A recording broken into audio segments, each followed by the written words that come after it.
Ibu-ibu, bapak-bapak, saudara-saudari sedama, selamat pagi.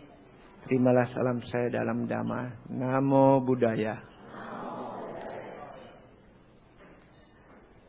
Topik yang kita akan bicarakan tentang kehidupan sebagai manusia.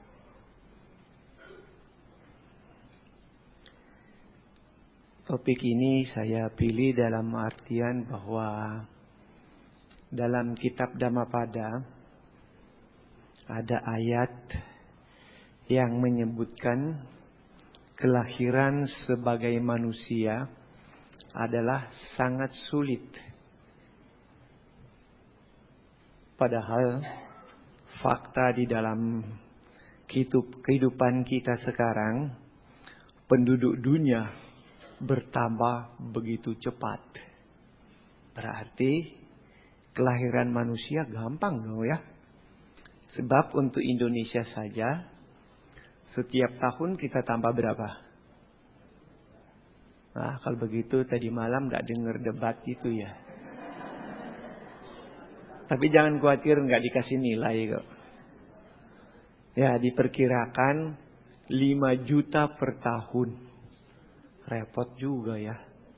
Setiap tahun tambah 5 juta orang. Nah, kesimpulannya kan itu berarti kelahiran jadi manusia mudah juga. Tapi sesungguhnya kalau kita perhatikan ayat Dhammapada tersebut, itu bertujuan membicarakan bahwa bagi makhluk-makhluk yang lahir di alam rendah, termasuk manusia yang bermoral rendah, untuk terlahir kembali jadi manusia itu sulit. Sebab kalau di alam rendah seperti alam neraka, tapi harus diingat bahwa alam neraka Buddhis definisinya beda dengan pandangan di ajaran lain. Karena neraka di agama Buddha itu adalah alam yang sementara, temporer saja. Jadi kalau ada orang terlahir kembali di neraka, bukan berarti selama-lamanya dia akan di neraka saja. Nah, itu memang beda pandangan. Nah, bagi makhluk yang lahir di alam neraka akan sulit berbuat kebajikan. Akibatnya, untuk terlahir kembali jadi manusia memang sulit. Sebab menurut cerita yang ada tentang kehidupan di alam neraka, di sana kita tidak sempat berbuat kebajikan. Mau ngomong aja satu kata sulit. Kenapa? Karena kita lagi tersiksa oleh akibat karma kita. Kasarnya kita lagi dipanggang-panggang di sana. Jadi gimana ya? Mau ngomong sulit. Dan berbuat kebajikan tidak mungkin. Begitu juga kalau terlahir di alam lain, misalnya jadi binatang. Binatang sudah lumayan. Sudah sempat berbuat kebajikan. Bukti banyak. Anjing yang bisa menolong manusia. Tapi masih banyak binatang lain sulit sekali berbuat kebajikan. Karena kondisi kehidupan dan lingkungannya yang menyebabkan malah banyak berbuat kejahatan terus-terusan. 1-2 bisa ada. Tapi mayoritas sulit. Begitu pula di alam peta. Menderita terus. Sulit berbuat kebajikan. Karena dimodelkan. Ada setan yang dibilang peta kelaparan. Dia lapar terus. Dia menderita karena kelaparan terus. Perutnya besar, mulutnya seperti ujung jarum. Ya kapan biasa makan kalau yang begini? Gak pernah kenyang. Belum lagi yang kehausan melulu. Atau yang kepanasan melulu. Atau ada yang dibilang wantasi kapeta. Yang cuma makan muntahan-muntahan dari orang. Ada yang muntah mereka berpesta pora. Ada dahak berpesta pora itu. Sulit mereka. Sehingga mau berbuat kebajikan pun sulit. Ada makhluk lain yang lebih baik, yaitu asura. Tapi kecenderungan makhluk asura ini adalah terlalu banyak iri hati. Jadi sulit juga untuk berbuat kebajikan. Akibatnya makhluk-makhluk ini berputar-putar aja ke situ. Nah, kenapa hal ini saya bicarakan? Karena memang kecenderungan sekarang agak repot. Kecenderungan manusia pada umumnya.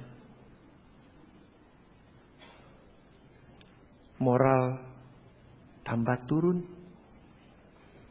Hal ini memang Sang Buddha sudah katakan sejak beliau masih hidup. Bahwa seiring dengan moral manusia tambah turun, usia manusia pun menjadi tambah pendek. Nah, maksudnya itu pelanggaran moral atau menurun moral ini gara-gara 5 sila Buddhis banyak yang tidak patuhi. Padahal Pancasila Buddhis yang Anda tadi juga ucapkan waktu mulai kebaktian tadi, mulai dari Panatipata dan seterusnya itu, adalah satu sistem cara yang dibuat untuk mempertahankan kehidupan manusia. Karena kalau melanggar sila, dasarnya itu akibatnya adalah terlahir di alam-alam yang jelek tadi. Atau bisa terlahir kembali jadi manusia, namun dengan kondisi yang lebih jelek daripada sekarang. Bukan berarti orang yang semua lahir dengan kondisi yang jelek berarti harus mempunyai moral yang bobrok. Tapi kecenderungan itu dekat sekali dengan mereka. Karena kalau orang sudah berpikir mau makan, tidak ada makanan sedangkan dia sudah lapar. Ada barang yang dia bisa ambil di kiri kanannya, dia akan ambil. Jadi pelanggaran sila, mencuri sudah sulit dipertahankan. Malah dia katakan daripada gua mati, lebih baik nyolong. Dan kondisi seperti itu juga pun kalau kita hadapi, kemungkinan kita akan berbuat yang sama. Tapi dengan kondisi kemampuan kita yang ada, hal itu kita tidak lakukan. Tapi bagi orang-orang tertentu, sudah tidak peduli. Kalau sudah bicara lapar itu, barang orang diserbu aja. Apalagi rame-rame. Nanti bilang, ya kalau salah ya salah rame-rame. Jadi sudah seolah-olah menghalalkan apa yang akan dilakukan. Nah, itulah repotnya. Jadi kelihatan Pancasila Buddhis itu sederhana, tapi disitulah dasarnya. Jadi di dalam Cula Wibangga Sutta yang sering saya kutip, di situ selalu dikatakan, ya memang dikatakan, bahwa apabila kita melakukan pembunuhan,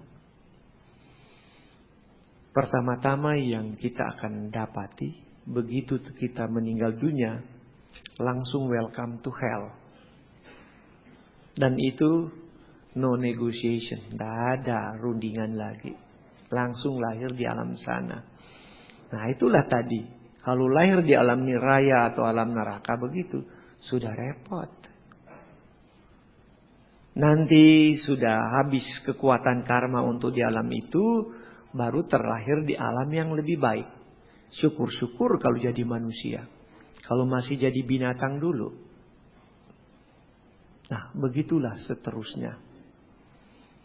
Nah, itulah sebabnya Sang Buddha katakan bahwa terlahir kembali jadi manusia sulit untuk makhluk-makhluk itu.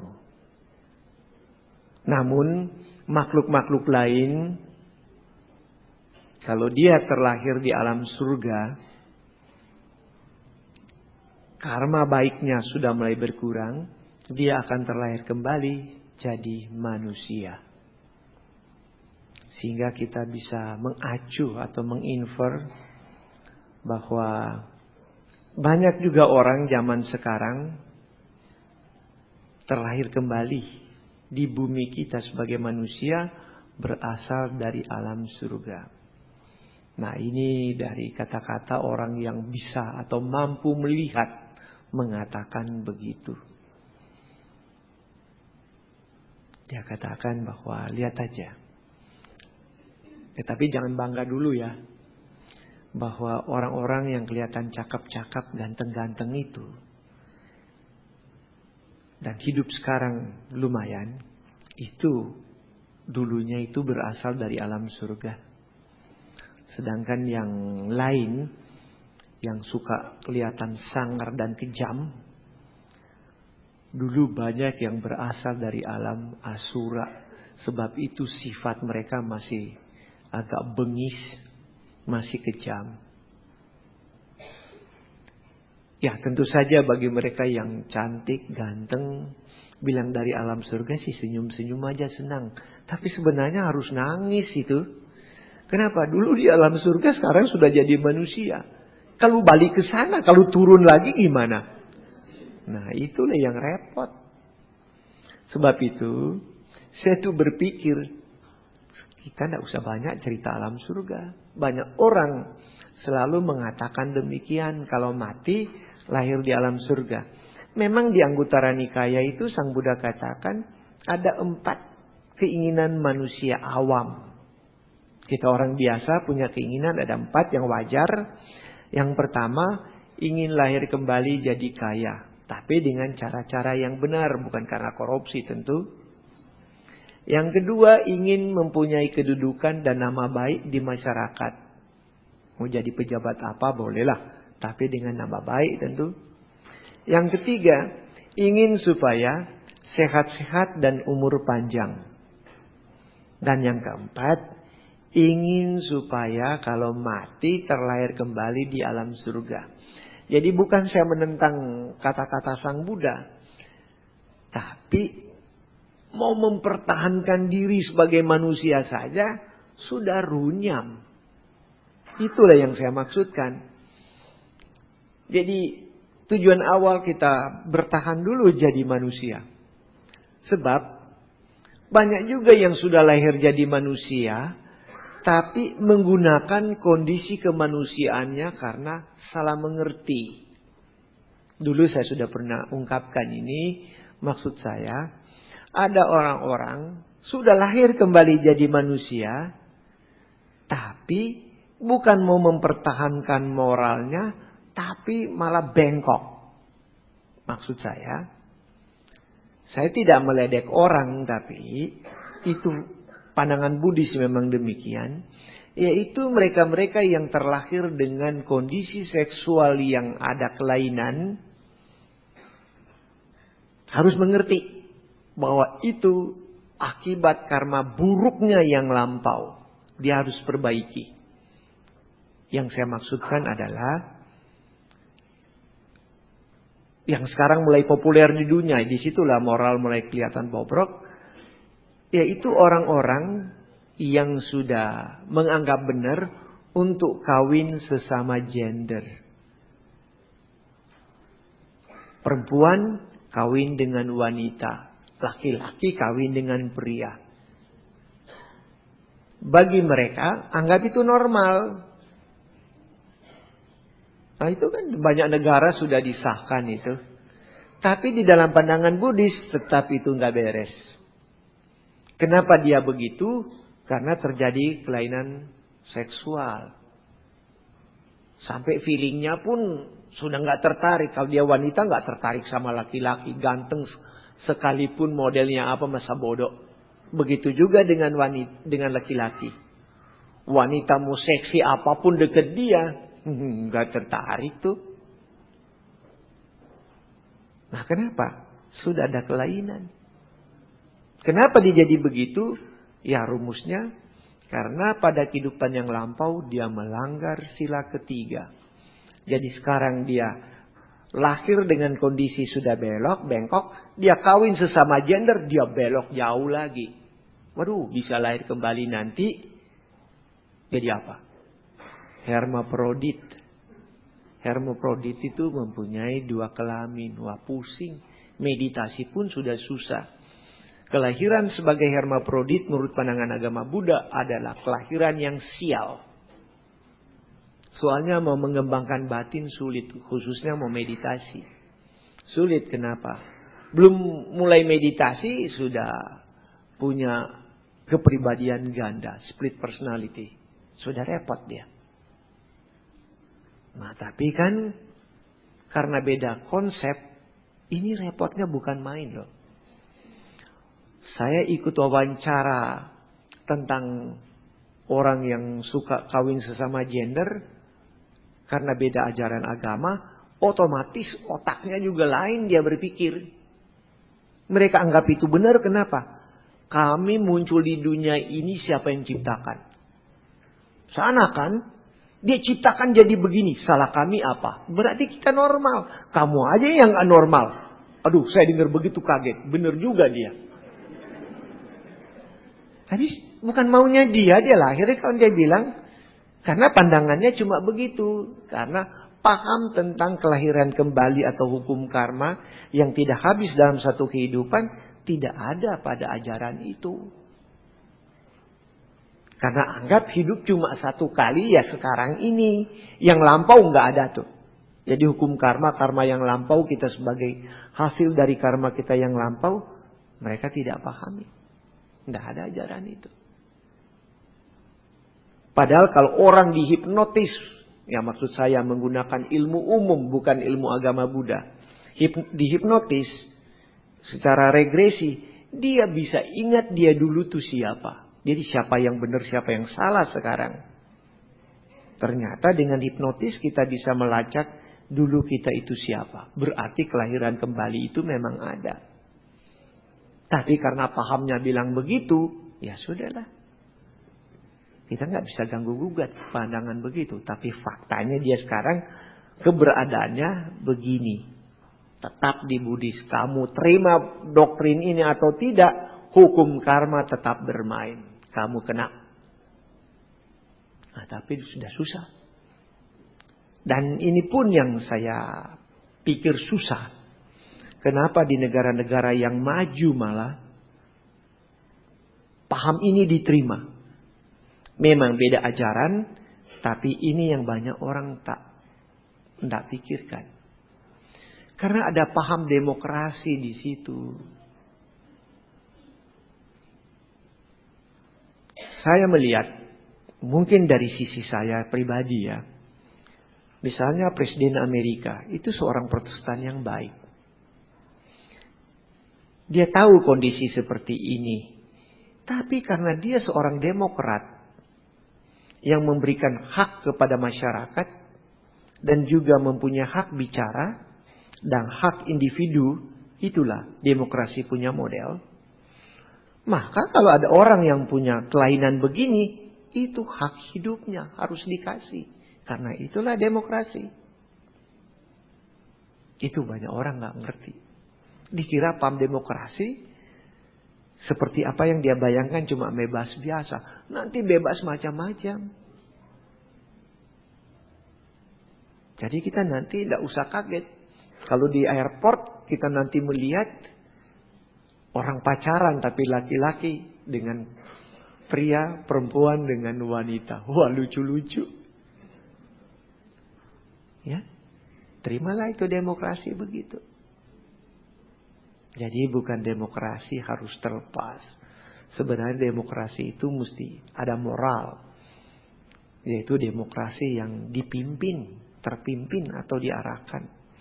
Nah, untuk itulah pelaksanaan sila harus kuat. Ya memang kelihatan itu hal kecil. Tapi secara moral itu mempertahankan kehidupan manusia. Semua sila yang dilanggar selalu begitu bunyinya. Begitu kita meninggal ke alam neraka dulu, tergantung kuatnya berapa, baru selesai dari alam itu sesuai dengan karmanya, baru terlahir kembali jadi manusia. Nah, tapi manusia itu tadi lagi kembali. Sebagai apa kita lahir? Syukur-syukur kalau kita masih kembali jadi manusia dengan kondisi keluarga, ekonomi, dan lingkungan yang baik. Kalau di kondisi yang jelek, mungkin kita tambah jatuh lagi. Dan banyak fakta begitu. Kalau sudah bicara ekonomi, berantakan. Nah, pentingnya kehidupan manusia. Kenapa? Karena di dalam alam manusia inilah kesucian bisa dicapai. Begitu juga di alam surga. Ya. Tapi di 4 alam tadi, di alam neraka, alam binatang, alam peta, dan alam asura setan. Selama hidup di alam itu, kesucian tidak bisa dicapai.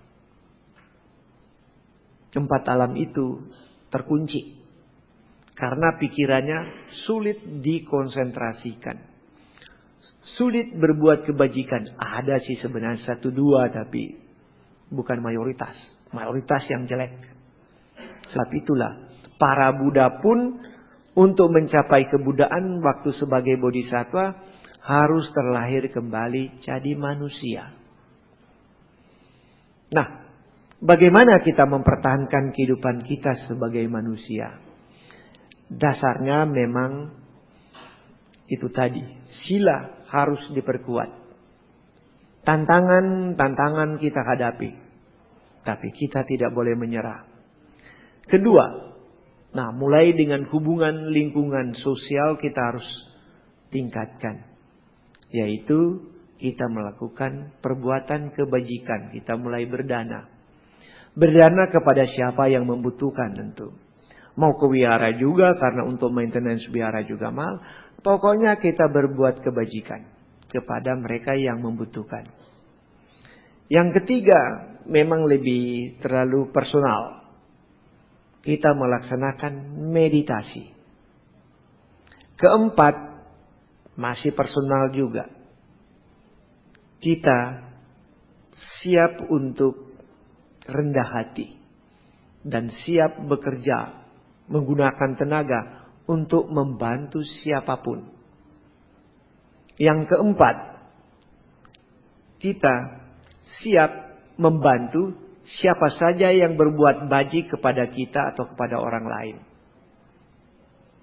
Bukan balas budi ya. Karena di dalam pandangan agama Buddha, kalau ada orang berbuat baik kepada kita, kita siap juga membantu yang bersangkutan.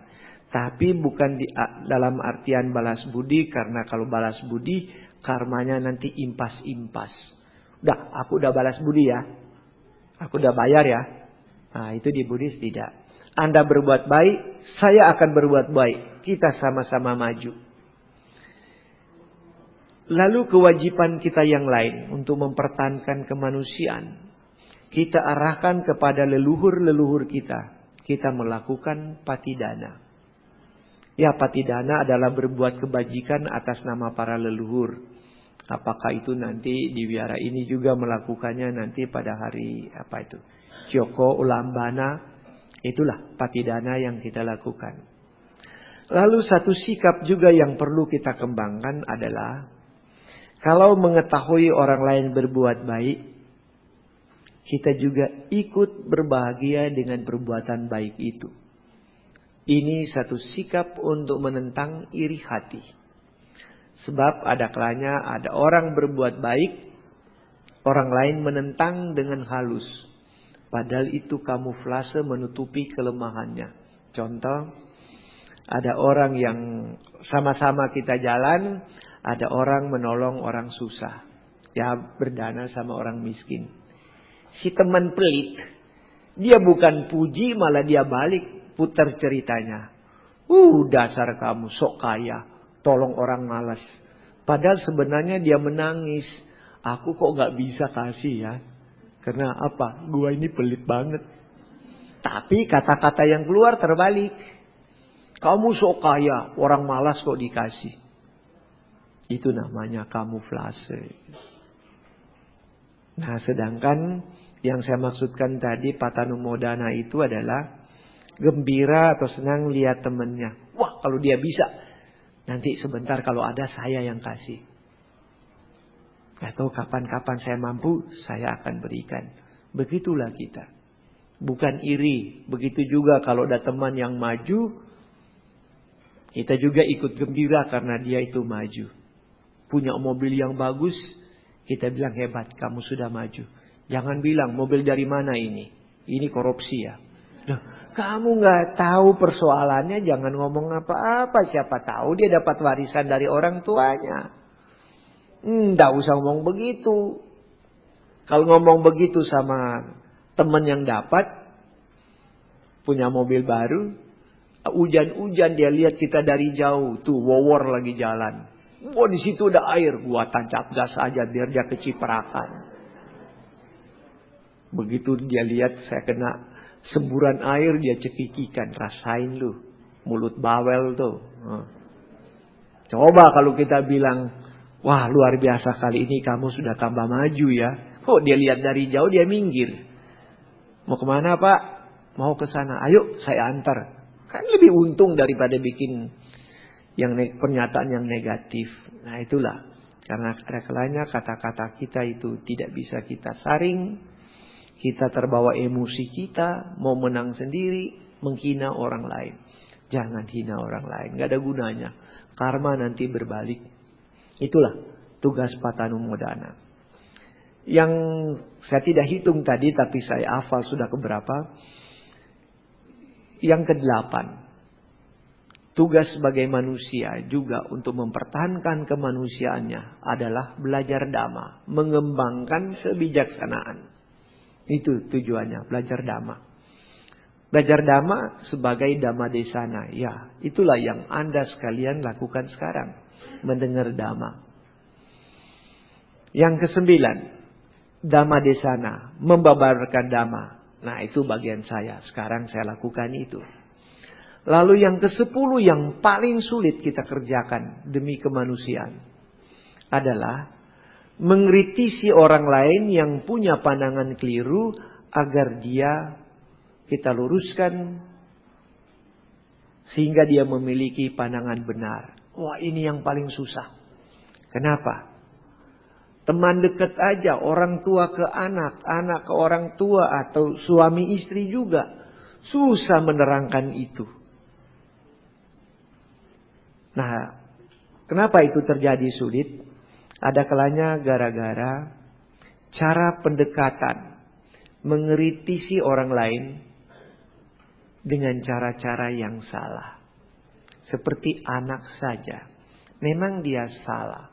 Tapi kita kritik kasar. Si papa atau si mama mungkin bilang. Dan dulu sudah dibilang-bilang. Dasar kamu goblok tolol. Ya anak sendiri sudah dibilangin begitu terus. Padahal maksudnya itu karena sayang. Supaya anak itu jangan sebodoh itu. Ya dekati aja dengan kalem-kalem dengan baik-baik sih. Kenapa mesti dengan bentak-bentak? Malah anak berbuat salah juga. Ada kalanya sudah dikritik terlalu parah. Yang saya suka ledekin dari dulu. Sampai ada orang tua yang panggil anaknya. Dasar anak monyet. Si anak pinter dia nonton Doraemon atau Shinchan kali dia baca komiknya. Si anak tersenyum. Ih papa bilang saya monyet. Kalau begitu papa gorila ya. Lebih gede. Siapa yang kena? Jadi sama anak pun atur dong ngomongnya. Jangan sampai begitu. Kan anak disayang. Kenapa mesti diomongin yang hal-hal yang jelek begitu. Apa itu yang diharapkan. Jadi kalau tugas-tugas ini kita lakukan. Tugas kemanusiaan juga kita kerjakan. Itulah cara-cara untuk mempertahankan kehidupan manusia. Nah tapi masih ada satu hal yang perlu kita ungkapkan juga. Yaitu adithana. tekad. Jadi faktor-faktor, 10 faktor itu sudah kita lakukan. Itu saya tidak sebut bahasa Palinya, tapi ini bahasa Palinya saya sebutkan. Mulai dari dana, sila, bawana, apacayana, weyawaca, patidana, patunumodana, dhammadesana, dhammasawana, dan di 7 kakama tadi. Itu semua kita sudah lakukan. Itu memang disebut untuk mempertahankan kemanusiaan. Tapi untuk terlahir kembali jadi manusia, kita harus buat tekad. Jadi manakala Anda dimanapun Anda berada, atau sebentar juga Anda itu sudah baca parita, sudah meditasi, biasanya juga nanti di kebaktian ini disebutkan kita melimpahkan jasa-jasa kita, berarti patidana kepada leluhur kita yang sudah meninggal, dan kita juga bertekad. Nah, buatlah tekad itu nanti sebentar. Katakan, semoga saya terlahir kembali jadi manusia. Dan ingat, saya sudah ingatkan pula, jangan karena sayang cinta kepada seseorang lalu bikin tekad. Semoga berdasarkan perbuatan baik saya ini, saya lahir kembali bersatu dengan si dia. Oh, bisa lahir kembali bersatu, kembar siam loh. Bilang nanti ketemu lagi. Ya, oke, berarti 2 jadi ketemu. Jadi bikin tekad pun hati-hati. Mesti yang benar, jangan salah ngomong. Jadi itulah. Kita pertahankan kehidupan kita sebagai manusia sekarang agar terlahir kembali jadi manusia. Saya tidak bilang tidak boleh masuk surga, tapi kesempatan terbaik terlahir kembali sebenarnya di alam semesta ini menurut pandangan Buddhis bukan di alam surga. Kecuali kita sudah menjadi suci, ya apa boleh buat. Tapi kalau kita belum suci seperti kita sekarang ini, sebaiknya kita lahir kembali jadi manusia. Populer orang mau lahir kembali di alam surga, tapi di Buddhis sebaiknya jadi manusia. Kenapa? Kalau jadi manusia, sempat banyak kesempatan berbuat kebajikan baru. Kalau di alam dewa atau di alam surga, itu gayanya gaya hidup makan sisa. Karena benar di sana tuh banyak kesenangan, menikmati kesenangan karena karma baik. Namun kesempatan berbuat kebajikan agak susah. Karena di alam surga diibaratkan makhluk-makhluk di sana hidupnya seperti orang-orang mampu semua. Jadi kalau sebagai tetangga mau berdana sama tetangga sebelah agak repot. Kita bawa kue yang kita anggap enak, di sana bilang, aku juga baru bikin yang sama. Nah lu, kapan mau berdana sama dia? Coba kalau di alam manusia. Ada yang berkemampuan tinggi, menengah, ke bawah. Tapi ada juga yang tidak mampu apa-apa. Baru jalan aja sebentar kita keluar, di perempatan jalan sudah jingkreng-jingkreng, tepok-tepok tangan, sudah minta. Nah, pada mereka lah kita berdana. Cuma untuk Jakarta berbahaya juga ya. Berdana sama orang-orang di tepi jalan, kalau ditangkap denda malah berapa? 1 juta ya. Repot juga kita sekarang. Saya nggak tahu nanti ini biasa kan. Pasti banyak peminta-minta masuk Jakarta di bulan ini. Bagaimana nasib mereka? Karena agak susah kita berdana. Katanya ditangkap kan. Ada denda. Itu repot juga. Menghalangi kita juga. Tapi toh kita bisa bantu tetangga dan yang lain-lain. Dan lebih banyak tempat yang kita bisa bantu. Baiklah, itulah yang dapat saya sampaikan pada kesempatan ini. Mudah-mudahan ini dapat dimengerti dan menambah wawasan Anda. Dan Anda dapat mengerjakan apa yang Anda bisa buat demi masa depan Anda masing-masing. Terima kasih atas perhatiannya. Namo Buddhaya. Namo Buddhaya Pak Bobor. Namo Buddhaya. Pertanyaan saya yang soal gen tadi ya. gender. Kalau yang ACDC bagaimana itu? Yang cowok udah berkeluarga padahal, tapi masih mau cowok juga. Terus begitu juga yang cewek, sudah berkeluarga, ada kelainan gitu sama cewek juga. Terus pertanyaan kedua, masih banyak manusia yang dibodohi dengan agama-agama baru. Dibilang langsung masuk surga, langsung. Terutama dari keturunan Tionghoa ya.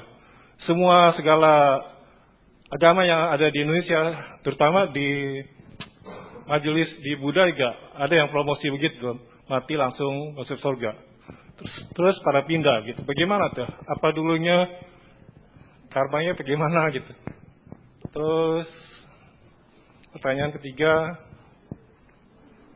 masih banyak tuh manusia, terutama umat Buddhis di wihara-wihara yang pinggiran, masih suka gosip, ngaku udah puluhan tahun di wihara. Masih mulutnya suka iseng gitu, gosip ada aja. Orang baru punya dikit bilang gosipnya lain-lain gitu, menyakitkan kata-katanya. Bagaimana kita menghadapi orang yang demikian? Bagaimana cara cari jalan yang baiknya tuh? Terima kasih. Namo Buddhaya.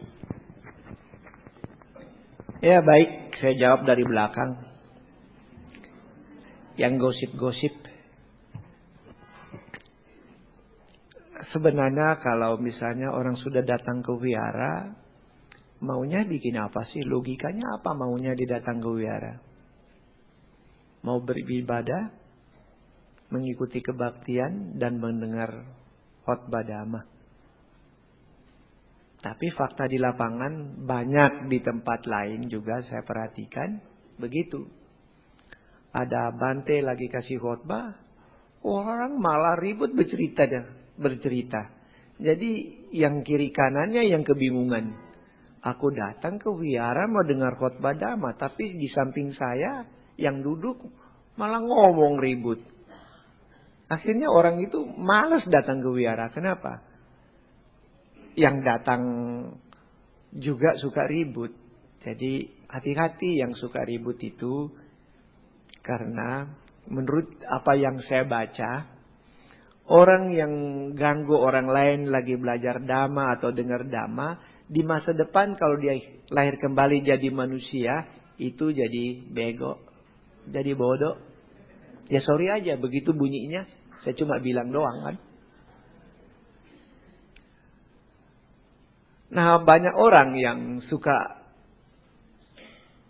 beragama memang maunya cari gampang semua. Karena sekarang sudah ada jalan tol. Semua jalan tol. Begitu juga beragama. Maunya gampang. Apa iya? Nah, disitulah problemnya. Definisi keyakinan di dalam agama Buddha atau meyakini sesuatu itu dalam pandangan agama Buddha beda dengan sistem lain. Di agama Buddha kita diajarkan keyakinan itu harus didasarkan pada pengalaman. Kalau perlu kita melakukan penelitian, baru betul-betul kita terima itu sebagai satu fakta. Itulah bentuk keyakinan. Jadi bagi umat Buddha sendiri, kalau seperti Sang Buddha, kita yakin pada Sang Buddha, yakin itu dalam artian menerima. Bukan yakin seperti di pandangan ajaran lain, bukan. Kalau perlu itu Sang Buddha sendiri kita cek kebenarannya. Karena memang di dalam Vimamsaka Sutta Majjhima Nikaya, Sang Buddha katakan keberadaan dan kemampuan seorang Tathagata, maksudnya Sang Buddha sendiri, sebaiknya untuk menerima dia atau dalam artian kata kita meyakini dia, cek dulu dia itu siapa. Saya kaget itu baca begitu karena biasanya guru-guru spiritual atau guru agama mau diterima apa adanya oleh para siswanya saja. Jangan banyak tanya. Tapi Sang Buddha lain. Dia harapkan para pengikutnya cek dia itu siapa. Bagaimana kemampuannya. Begitu caranya Buddhis. Jadi umat Buddha dididik untuk meyakini berdasarkan kemampuan dia mengerti atau dia mengalami. Jadi bukan menerima begitu saja, yang dibicarakan itu apa, kita tidak bisa mengerti. Jangan begitu. Kalau perlu kita lacak, minta pertanggungjawaban. Apa yang dikatakan itu, bagaimana untuk mengerti itu. Bukan hanya diterima. Nah, cuma memang saya sendiri sadar, banyak hal yang dibicarakan juga di agama Buddha, itu harus dibuktikan dengan kemampuan yang sebanding. Seperti contoh tadi, sebab itu saya mengatakan, ada orang-orang yang lahir sekarang dia ganteng, cantik, tapi ada juga yang serem, bengis. Itu ada orang pinter yang bilang, ya orang indigo yang mempunyai kemampuan batin untuk melihat kehidupan-kehidupan yang lampau. Dan akibatnya sekarang apa. Nah, kemampuan itulah yang kita harus capai. Nah, way out-nya untuk mencapai kemampuan itu, kita harus meditasi. Jadi, alat untuk mengecek sudah diajarkan pada umat Buddha juga, yaitu harus meditasi sampai mempunyai kemampuan batin. Tapi kita umat Buddha karena terpengaruh dengan cara berpikir lain, maunya itu langsung dapat bergaya jalan tol. Ya syukurlah kalau makan langsung tahu pedesnya cabai. Tapi ada yang belum ketahuan akibatnya apa. Jadi harus sabar. Mesti mengembangkan batin dulu. Baru kita mampu mengecek itu. Jadi menuntut levelnya juga. Karena anak SD tidak bisa memecahkan masalah-masalah antariksa. Nanti mahasiswa yang belajar bidang itu yang kuasai. Nah, anak SD jangan nuntut dulu karena belum mampu. Tingkatkan kemampuan dia sampai mahasiswa dan belajar astronomi, baru dia mengerti antariksa. Kalau tidak, dia tidak mengerti kenapa matahari dan bulan dan bumi kita ini tidak ada tali yang ikat, kok nggak tabrakan. Dia tidak akan mengerti. Jadi mesti naikkan levelnya juga. Yang tadi bicara tentang kawin sesama gender, ternyata ada juga yang ACDC katanya ya. Ya sama, itu kelainan. Sama itu sudah kelainan.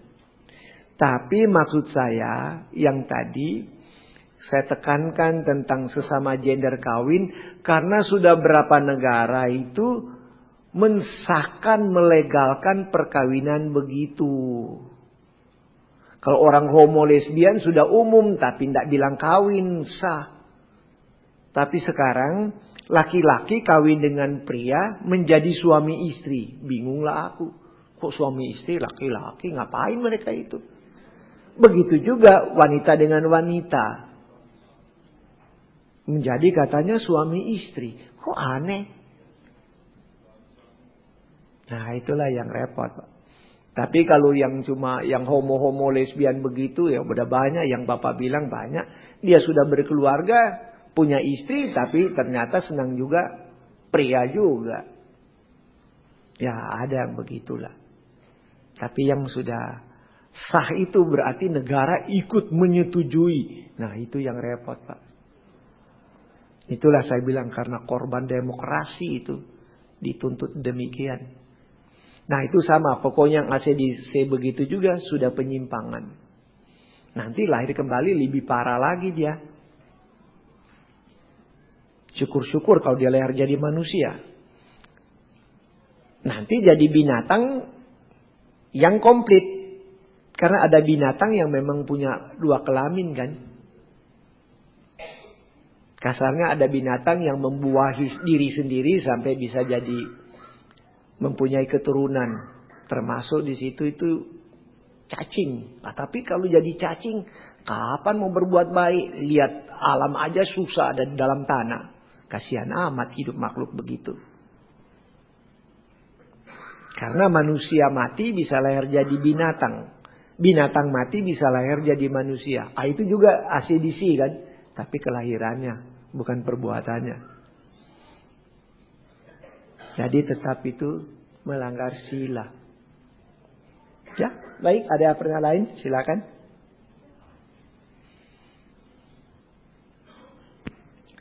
Pertanyaan tertulis, nama budaya Romo, apakah aborsi itu melanggar sila pertama? Terima kasih. Ya, aborsi adalah melanggar sila pertama. Kapankah satu aborsi dikatakan melanggar sila pertama? Yaitu sejak terjadi pembuahan lalu dikeluarkan. Dengan sengaja. Karena ada yang keguguran. Memang rahimnya tidak kuat. Itu lain.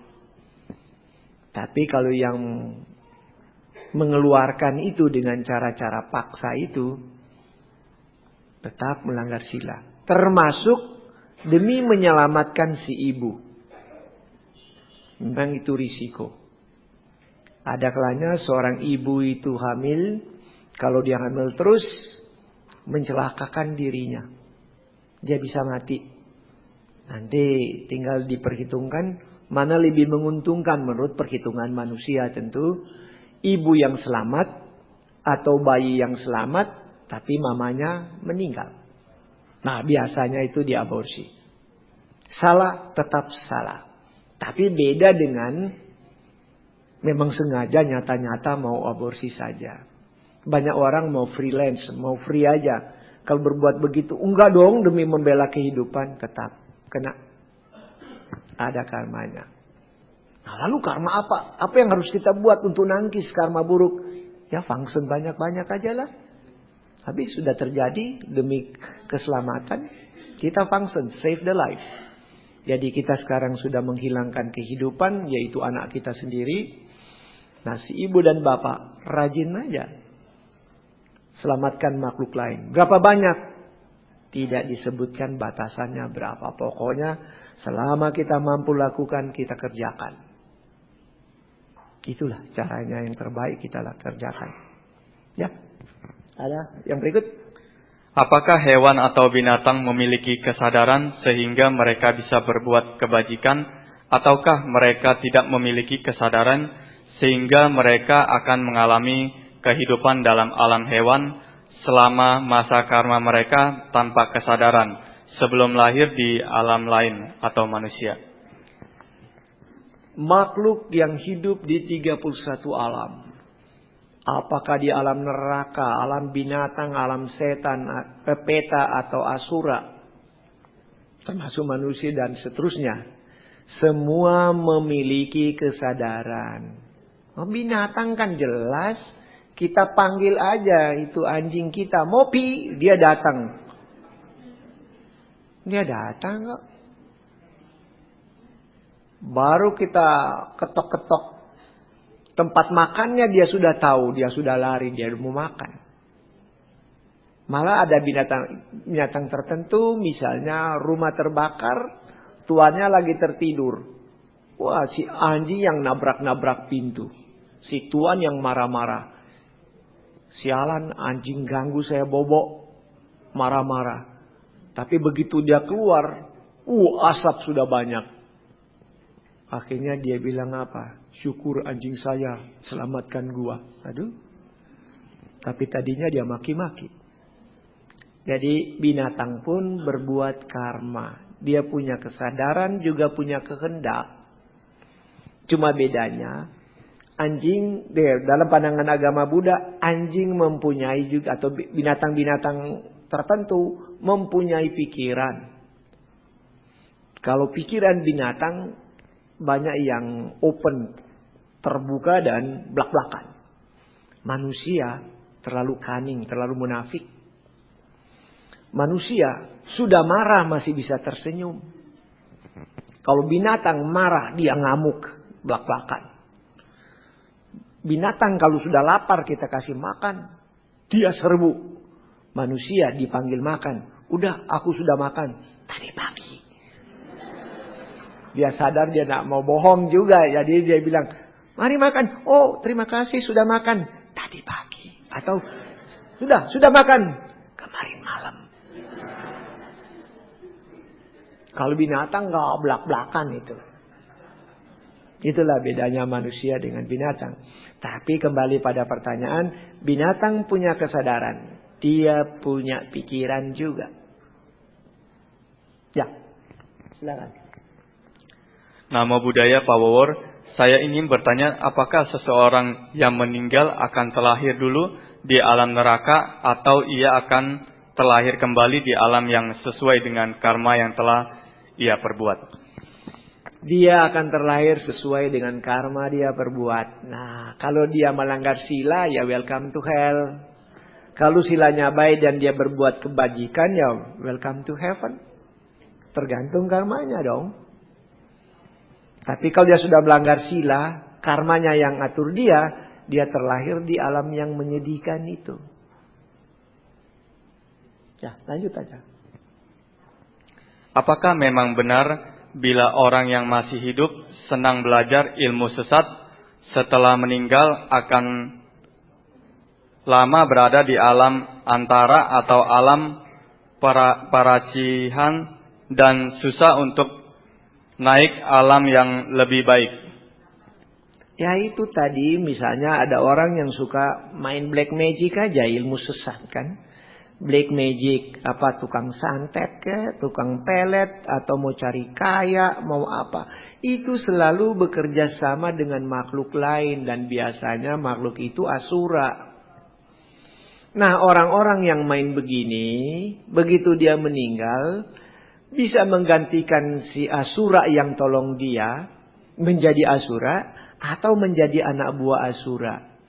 Tapi kalau dia melakukan kejahatan itu sampai membunuh makhluk lain atau melanggar sila, datang dulu lah, welcome to hell first. Lahir di alam neraka dulu, baru nanti karma baik apa yang ada, dia lahir di alam yang lebih baik dikit. Jadi binatang atau jadi peta atau jadi asura. Dan untuk lahir di alam, itulah yang Sang Buddha maksudkan. Sulit menjadi manusia. Kenapa? Terlalu lama lahir di alam itu. Kasihan banget. Hidup di dunia cuma memuaskan nafsu dalam satu kehidupan, yaitu beberapa tahun. Bangga dapat apa yang dia inginkan. Tapi kelahiran di alam sana sangat lama. Dan tidak tahu kapan jadi manusia. Nah itulah yang menyedihkan. Tapi orang terlalu emosional. Ada yang bilang, masa bodoh, urusan neraka nanti. Yang penting sekarang gua dapat dulu. Ya, karena dia belum dapat risikonya, dia bilang begitu. Tapi nanti mulai kena, baru dia sedih. Tapi ya, sudah terlambat semua. Nasi sudah apa? Oh bukan nasi jadi bubur, nasi sudah gosong. Kalau nasi bubur, gua sikat buburnya. Oh bubur ayam aja masih ngantri belinya kok. Kalau sudah gosong mau diapain, sudah arang. Ya lanjut silakan. Apakah yang dimaksud alam peralihan atau antara? Dan apakah alam peta itu?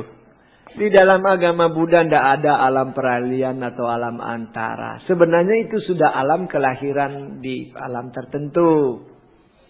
Karena contoh memang ada yang bilang, ada pandangan-pandangan mengatakan, kalau manusia meninggal, 10 hari, 20 hari dia di alam penantian dulu atau alam peralihan. Nah pertanyaannya nanti, waktu dia di alam peralihan seperti itu atau penantian itu, dia sebagai apa? Apa sebagai roh yang melayang-layang tok? Tapi kalau sudah dibilang sebagai roh yang melayang-layang, berarti eksistensinya sudah ada. Berarti dia sudah makhluk tertentu. Jadi nampaknya ini perdebatan cuma karena nama tempat saja yang dipersoalkan. Padahal itu sudah kelahiran berikut juga. Karmanya yang atur dia di alam begitu. Tapi itu namanya sudah lahir kembali. Nah alam peta yang dimaksud itu, ada alam disebutkan alam setan yang sangat menyedihkan. Salah satu dari alam peta tersebut ada 4 macam. Yang satu itu yang disebut Paradatu Pajika Peta. Tadi saya sudah sebutkan ada Wantasika Peta. Peta yang cuma hidup dari muntahan-muntahan atau daha atau duda. Atau kotoran-kotoran malah. Nah, tapi para datu pajeka peta adalah peta yang biasanya bisa ditolong oleh manusia yang hidup. Tapi yang harus menolong mereka adalah masih ada hubungan leluhur dengan mereka. Itulah peta para datu pajeka peta. Baru dari nama saja kita sudah tahu artinya. Para datu pajeka peta. Peta yang hidup atas bantuan orang lain. Nah, orang lain di sini maksudnya familinya. Jadi kita berbuat kebajikan atas nama mereka. Itulah yang dimaksudkan dengan upacara Joko, Ulambana atau Patidana. Kita berbuat kebajikan atas nama leluhur kita tersebut. Siapakah leluhur kita?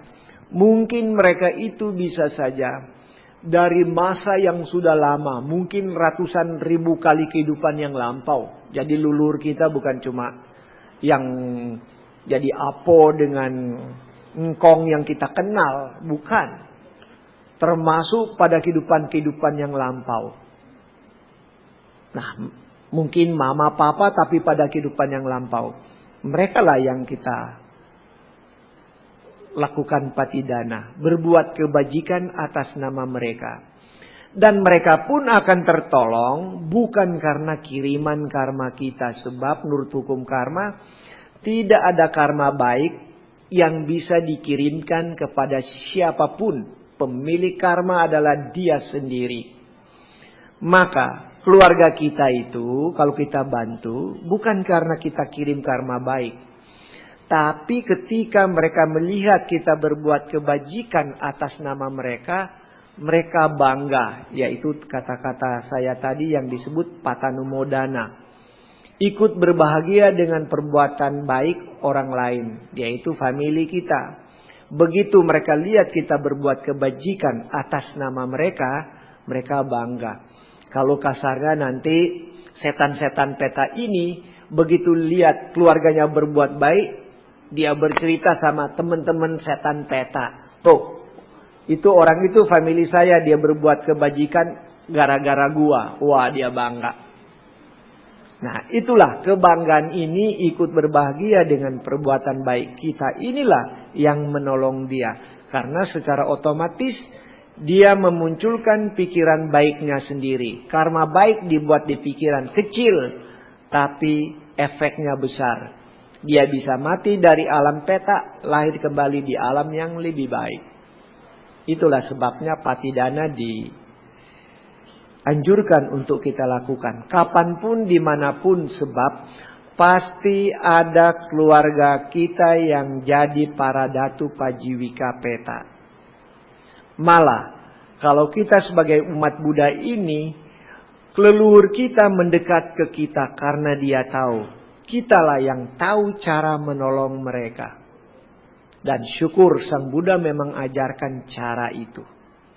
Jadi bukan cuma datang ke wihara Tiamhio lalu mulai bilang, semoga Apong, Kong atau Kongco selamat di sana. Tapi nggak bikin apa-apa. Harus berbuat kebajikan dulu. Berbuat baik.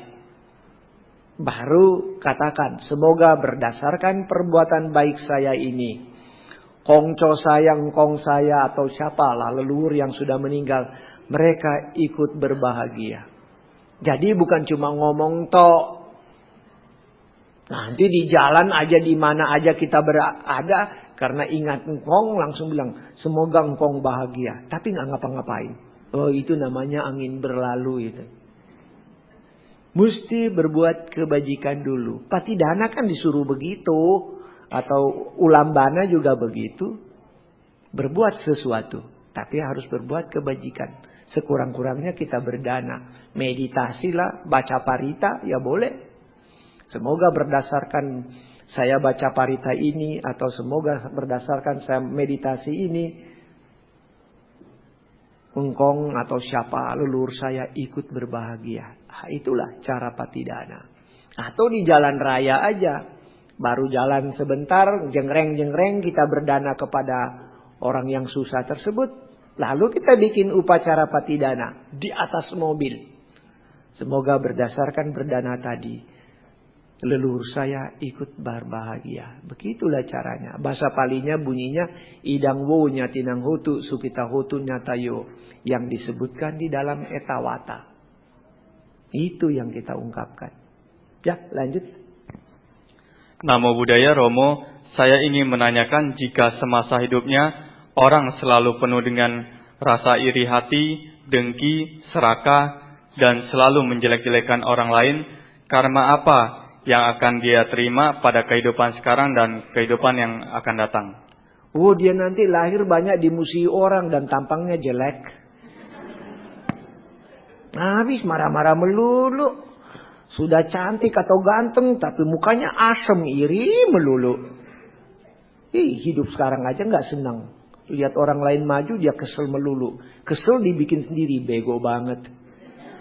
Iri hati itu penyakit paling aneh itu. Nggak diganggu orang kok. Dia cuma lihat orang lain pakai baju yang bagus, dia aja yang kesel sendiri. Bikin sendiri persoalan. Muka masam terus, ya kapan lah. Nanti lahir kembali itu jelek. Temannya pun kurang. Banyak orang gak suka. Ya, lanjutan. Namo Buddhaya Romo, menurut Romo bagaimana meditasi yang benar? Karena ada teman saya yang selalu mengajak ke tempat meditasi dia, yang katanya beda sekali dengan meditasi di wihara-wihara.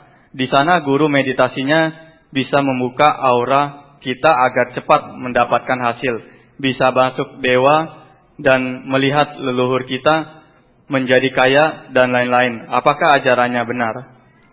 Tempat itu di mana? Saya mau yang begitu tuh.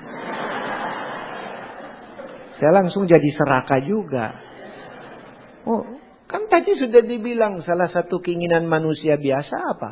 Mau jadi kaya kan? Karena meditasi jadi kaya. Berarti di situ orang kaya semua dong. Kan logikanya begitu. Nah itulah. Kalau umat nggak pakai otak ya gini jadi. Ya memang ada meditasi yang benar. Nanti hari Jumat lah. Suruh yang tanya itu datang hari Jumat. Di sini. Ya di sini juga tempatnya. Memang saya akan bicarakan meditasi itu. Ada buku yang mungkin kita jadikan acuan. Ya, tapi dia datang. Karena ini cerita panjang. Jadi dia harus datang. Kalau dia tidak datang ya dia sendiri yang rugi lah. Bukan dilarang, dimarahin. Enggak. Kalau saya marah-marah nanti bikin karma buruk. Jadi sayang aja kalau datang. Ya, ini tertunda jawabannya. Ya, lanjut. Selamat siang Romo, saya mau kalau orang pelit, kikir, mau pakai punya orang tapi tidak mau memakai punya sendiri, karma apa yang dia dapat? Ya bisa saja dia lahir kembali jadi manusia tapi miskin banget. Ya kalau bukan miskin kere kali nanti. Ya nanti susah dia. Enggak ada orang juga suka bantu dia. Sudah miskin susah juga dibantu orang. Karena orang gak suka sama dia. Padahal kasihan kan dia sudah susah. Tapi orang lihat dia gak seneng. Jadi kalau dia jadi peminta-minta juga, nggak ada yang suka bantu. Sial banget. Nah, habis dari dulu tidak ada rasa perikemanusiaan sama orang lain. Mau pakai barang orang, punya sendiri nggak mau. Aduh, gimana manusia begini? Sulit juga. Dalam kehidupan sehari-hari aja sudah nggak beres. Nanti efek kehidupan yang akan datang kasihan banget. Ya, lanjut saja. Kalau ada orang yang dalam kehidupan sekarang punya feeling yang tajam dan tahu bila dia dikirimin mata-mata untuk dimata-matai oleh keluarga, teman, bos atau pacar, kalau menurut Bapak kemampuan feeling yang tajam itu akibat meditasi kita yang bagus atau kecerdasan otak kita yang kita bawa dari kehidupan masa lampau? Iya, ini kan masalah panya. Kecerdasan itu panya. Berarti itu dia sudah kembangkan. Kalau memang dia punya feeling lebih bagus begitu, Ya bisa saja pada kehidupan yang lampau dia sudah biasa meditasi. Dan dari dulu dia sudah belajar waspada. Sehingga dia cepat mendeteksi. Ada orang-orang yang ya kata dia itu memata-matai, hebat juga. Tapi lumayan lah. Bisa, memang kita bisa deteksi. Kita bisa cepat sadar ada sesuatu di sekitar kita. Ya bagi orang tertentu memang bisa. Karena ada orang yang lebih halus dari itu, memang dia tahu pasti memang dia dikerjain orang. Dimata-matai karena dia sudah mempunyai kemampuan untuk itu. Memang bisa. Tapi yang jelas kebijaksanaan dia berkembang. Nah sebab itulah latihan kewaspadaan perlu. Sebab itu Sang Buddha katakan, kalau orang tidak waspada seperti sudah mati. Karena mau celaka dan apapun dia tidak mengerti. Itu terlalu bodoh memang. Sebab itu perlu kewaspadaan. Kapanpun, dimanapun. Itulah nasihat terakhir Sang Buddha. Yaitu, ya kata-kata terakhir Sang Buddha sebelum parinibbana. Bekerjalah dengan sungguh-sungguh. Dengan penuh kewaspadaan. Jadi kita hati-hati kapanpun, dimanapun. Dan itu benar. Selalu benar. Ya, lanjut. Pertanyaan terakhir, apakah Sang Buddha pernah secara gamblang menjelaskan tentang hubungan sesama jenis dilarang?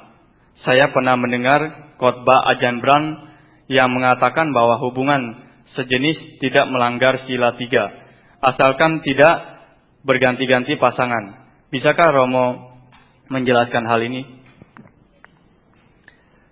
Memang Sang Buddha tidak bilang, tapi saya berikan cerita. Di zaman Sang Buddha ada seseorang dari kota Sorea. Tapi dia dikenalkan dengan nama Sorea saja. Orang ini sudah berkeluarga. Dari keluarga mampu. Dan dia bersama rombongannya satu waktu mau pergi mandi-mandi di Sungai Gangga, rekreasi. Ya orang-orang elit karena mereka semua berkereta. Satu kereta 2 orang. Pada waktu rombongan ini lagi berjalan pergi ke arah Sungai Gangga. Mereka bertemu dengan Biku Kacayana. Nah Biku Kacayana ganteng banget. Bodinya ya dianggap bagus. Menurut si Sorea. Jadi waktu ketemu dengan Biku Kacayana. Entah Biku Kacayana pakai jubah terlalu ketat. Jadi potongan bodinya kelihatan. Lalu si Sorea yang bersama dengan temannya di kereta itu.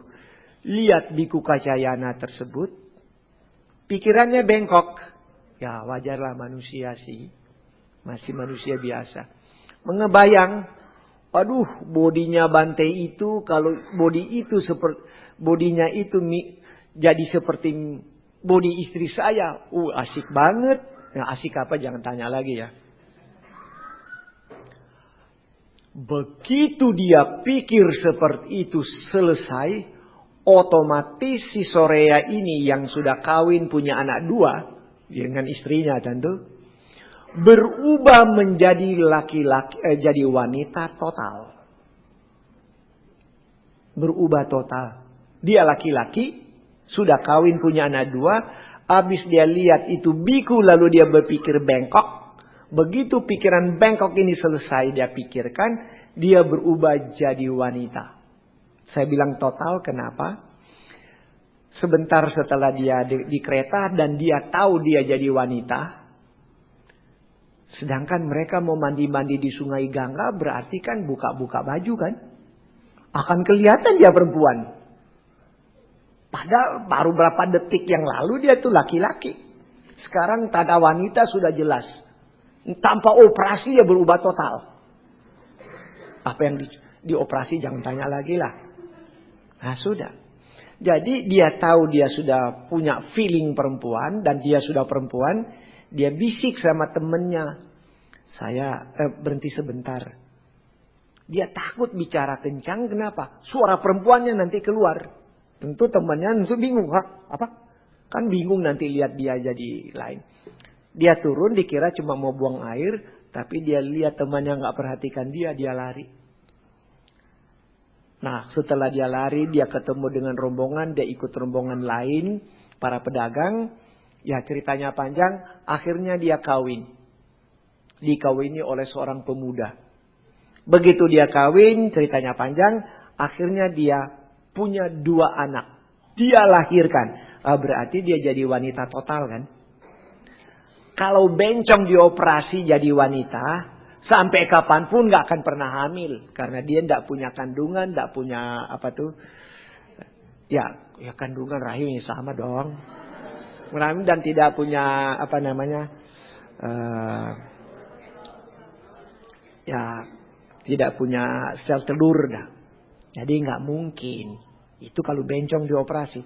Nah ini dia kawin sampai punya anak 2. Nah ceritanya panjang. Belakangan dia ketemu dengan bekas temannya satu kereta di kotanya yang baru itu. Yang dia tinggali dengan suaminya. Dia panggil.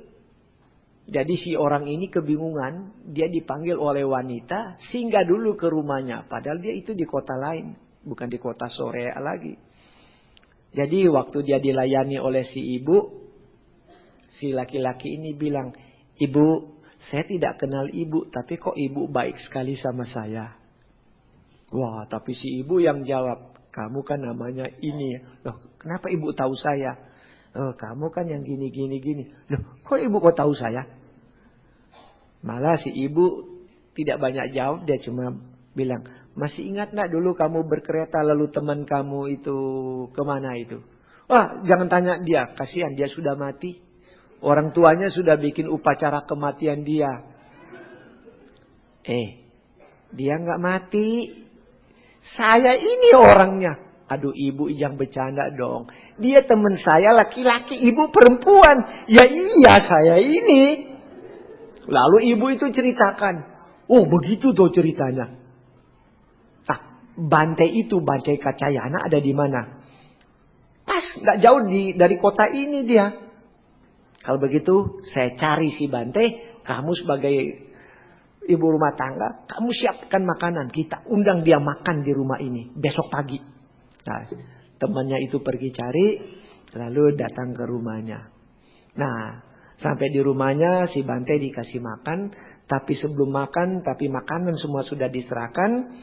Lalu si teman laki-laki itu bilang, Bante, kami undang Bante ada maksud. Dan yang punya maksud ini adalah teman saya ibu ini.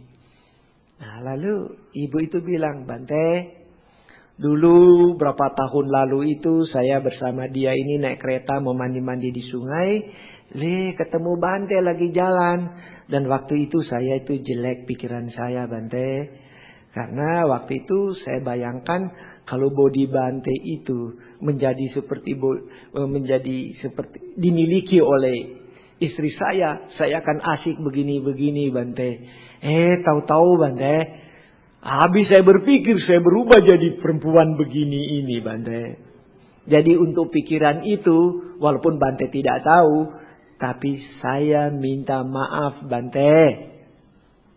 Si Bante ya cuek aja cuma bilang ya udahlah saya maafin nggak ada apa-apa. Habis dia ngomong begitu si tante jadi cowok kembali. Suaminya kaget, bini gua jadi laki-laki. Ya dia baik, dia bilang ya sudahlah, kamu sudah jadi laki-laki, biarlah kita sama-sama. Tapi bukan ACDC tadi ya. Kita besarkan anak kita karena bagaimanapun kamu yang lahirkan anak kita. Wah, sekarang si laki-laki ini jawab apa? Aduh, gua puyeng nih. Di sana punya anak 2 dengan istri saya. Di sini punya anak 2 yang saya lahirkan. Sudahlah, saya enggak mau lagi deh. Saya mau jadi biku aja. Memang dia akhirnya jadi biku. Dia ikut biku Kacayana. Karena dia bingung mau urus keluarganya.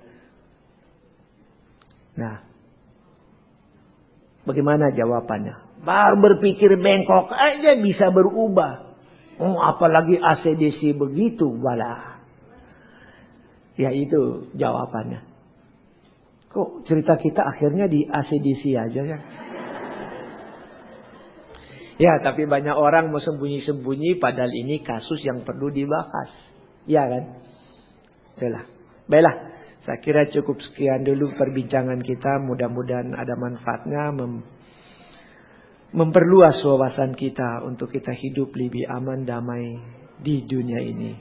Akhirnya selamat siang, Namo Buddhaya.